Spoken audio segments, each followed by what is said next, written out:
ஏற்காட்டு ஏரியில உன்னை தள்ளி விடுறதுக்கு மாஸ்க் போட்டுக்கிட்டு ஏஞ்சலான்னு ஒரு பொண்ணு வந்தால, அது துளசியா இருக்குமோன்னு எனக்கு சந்தேகமா இருக்குன்னு சொன்னேன்ல, அது இப்ப கன்ஃபார்ம் ஆயிடுச்சு. அவ துளசியே தான். அது மட்டும் இல்ல, சூசைட் பாயிண்ட்ல அவ கீழே விழ போய் நீ கையை பிடிச்சு காப்பாத்துனீங்க, அதுக்கு காரணம் என்ன தெரியுமா? உன்னை தள்ளி விடுறதுக்கு தான் அங்க வந்திருக்கா. அங்க மிஸ் ஆகி அவ விழுந்திருக்கா.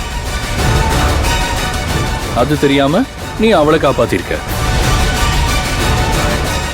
அந்த சூனியக்காரி இப்ப இங்க வீட்டுல இல்ல, அம்மாவோட வெளியே போயிருக்கா. அவளுக்காக தான் நான் வெயிட் பண்ணிட்டு இருக்கேன். வந்தோன்னா அவளுக்கு ஒரு பெரிய கச்சேரியை வச்சு அவளை இந்த வீட்டை விட்டு கழுத்தை பிடிச்சு வெளியே தள்ளிட்டு அப்புறமா நான் உன்னை வந்து பாக்குறேன். நீங்க சொல்றது எனக்கு அதிர்ச்சியா தான் இருக்குது. ஆனா அதெல்லாம் பாக்குறதுக்கு நேரம் இல்ல. நாமளே லீவ் போட்டு ஊருக்கெல்லாம் போயிட்டு வந்திருக்கோம். வேலைக்கு போனுங்க. நீங்க நேரா கம்பெனிக்கு வந்துருங்க.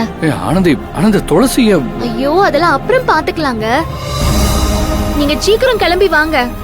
சரி, நான் வரேன். என்னன்னா? ஆனந்தி கம்பெனிக்கு வர சொல்றான். இந்த பாரு, ஒருவேளை துளசி வந்தான்னா நாம அவளை பத்தி பேசின எதையுமே நீ அவகிட்ட கேட்டுறாத. நமக்கு விஷயம் தெரிஞ்சிருச்சுன்னு துளசிக்கு தெரிஞ்சா அவ உஷாராயிடுவா. நீ எதுவுமே தெரிஞ்ச மாதிரி காட்டிக்காத, சரியா? கம்பெனிக்கு போயிட்டு வந்து வச்சுக்கிறேன் அவளுக்கு கச்சேரிய.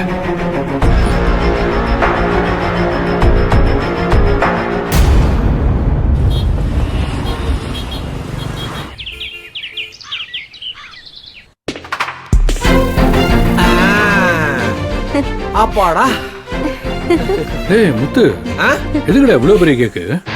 கருணாகரன் வேலையை விட்டு திறந்துட்டாங்கல்ல, பின்ன கேக் வெட்டி கொண்டாட வேணாம்? சும்மா இருங்க முத்தண்ணே, இதெல்லாம் தப்பில்லையா? என்னதே கருணாகரன் கெட்டவரா இருந்தாலும் இப்படியா கேக்கெல்லாம் வெட்டி கொண்டாடுறது? ஏ ஆனந்தி, இவர் ஒரு உருப்படியான வேலை செஞ்சிருக்காரேன்னு நானே சந்தோஷத்துல இருக்கேன். நீ என்னடானா கருணாகரனுக்கு சப்போர்ட் பண்ணி பேசிட்டு இருக்க? அதானே, அந்த கருணாகர தப்பிதே வரி கூட உனக்கு நல்லதே நடக்கூடாதுன்னு நினைச்சவன் அவனுக்கு போய் பறிஞ்சு பேசிட்டு இருக்க. அது இல்லக்கா, என்ன இருந்தாலும். ஆனந்தி, நீ எதுவும் பேசாத. கருணாகரனை நல்லவனா பார்க்க உன்னால மட்டும்தான் முடியும். எங்களால சத்தியமா முடியாது. நான் ஒண்ணு கருணாகரன் நல்லவர்னு சொல்லல. அவர் செஞ்ச தப்புக்குதே மகேஷ் சார் தண்டனை கொடுத்துட்டாரு. அதுக்கு நாம கேக் வெட்டி கொண்டாடணுமாந்தே கேக்குறேன். கண்டிப்பா கொண்டாடணும்.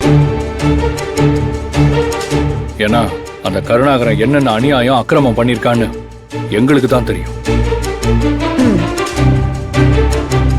அவன் கருணாகரன் இல்ல, கருநாகம். அப்படி சொல்லு மாப்ள.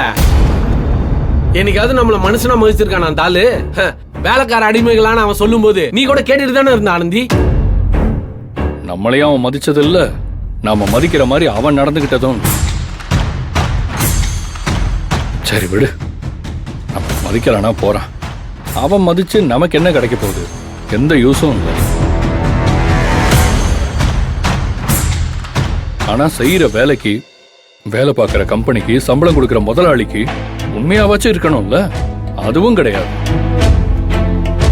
நம்ம கார்மெண்ட்ஸோட ப்ரொடக்ஷன் ஹெட்னு மட்டும்தான் பேரு. ஆனா ஒரு நாள் கூட நம்ம கம்பெனியோட ப்ரொடக்ஷனுக்காக அந்த கருணாகரன் நேர்மையா உழைச்சதே இல்ல. 100% கரெக்ட் அன்பு.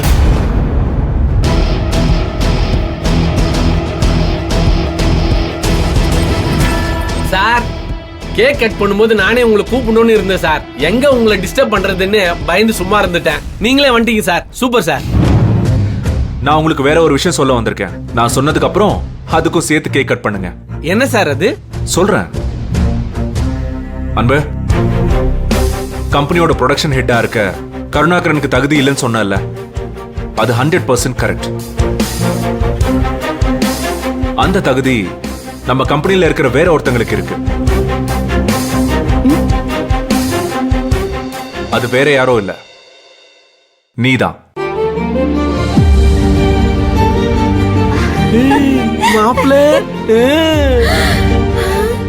அதனால நீதான் இன்னில இருந்து இந்த கம்பெனியோட ப்ரொடக்ஷன் ஹெட்.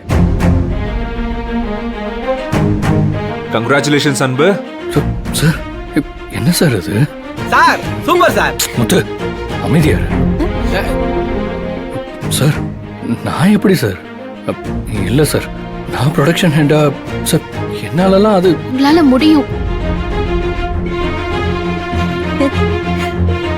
ஆனந்தி, இது ரொம்ப பெரிய பொறுப்பு. பொறுப்புல பெருசு சிறுசுலாம் கிடையாதுங்க. பொறுப்புனா பொறுப்புதே. உழைக்க தெரிஞ்சவங்க எந்த பொறுப்பா இருந்தாலும் சிறப்பா எடுத்து செய்வாங்க. இல்ல ஆனந்தி. கருணாகரன் விஷயத்துல மகேஷ் சார் செஞ்சது கரெக்ட்னு நீங்க நினைக்கிறீல்ல?